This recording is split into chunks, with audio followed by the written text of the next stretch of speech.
Friends, আজকে আমরা মটরের ঘুগনি বানাবো। ঘুগনিটা আমি পিওর ভেজ বানাবো, একদম কোনো মশলা ছাড়া। দেখুন কিভাবে বানাই, খুব সহজভাবে, চট জলদি, একদম সিম্পল। এখানে দেখুন অল্প সাদা তেল গরম হতে দিয়েছি। সাদা জিরে দিয়ে দিলাম ফোড়নে, ছোট চামচের হাফ চামচেরও কম। গরম মশলা গোটা একটু দিয়ে দিচ্ছি, দুটো এলাচ আছে, একটু লবঙ্গ আছে, আর আমার দারচিনি আছে, আর কয়েকটা ছোট কালো মরিচের দানা আছে। এবারে আমি ওপর থেকে একটু হলুদ দিয়ে দিচ্ছি। আর এখানে দেখুন একটু দেখিয়ে দিই, টমেটো নিয়েছি, আর নারকেল কুচিয়ে নিয়েছি, আর একটু গ্রেট করে নিয়েছি, কাঁচা লঙ্কা, একটু ধনেপাতা।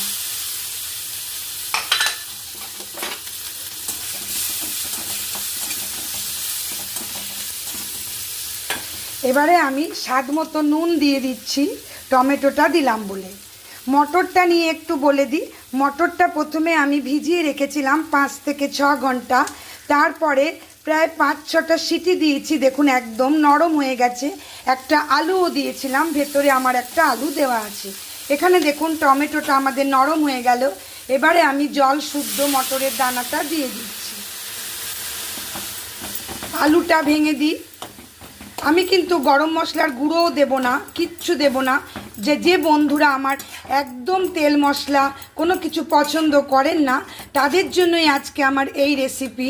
ঘুগনি আমার আগের বানানো আছে, কিন্তু ওটার সঙ্গে এটার তফাৎ হচ্ছে আমি এখানে জিরে গুঁড়ো, ধনে গুঁড়ো, আদা কুচি কিছুই দেখুন দিলাম না।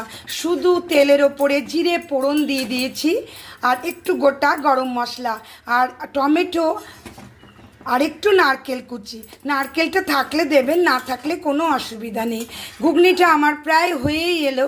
এবারে ওপর থেকে সার্ভ করবার সময় একটু লেবু চিপে দিতে পারেন, বা একটু আমচুর গুঁড়োও দিয়ে দিতে পারেন। নিরামিষ ঘুগনি একদম তেল মশলা ছাড়াই বলতে পারেন আমার রেডি হয়ে গেল। আজ আমি এই পর্যন্তই, আবার কাল দেখা হবে। এটা রুটি, পরোটা বা ভাত সবার সাথেই পরিবেশন করতে পারবেন। আজকের মতো বাই।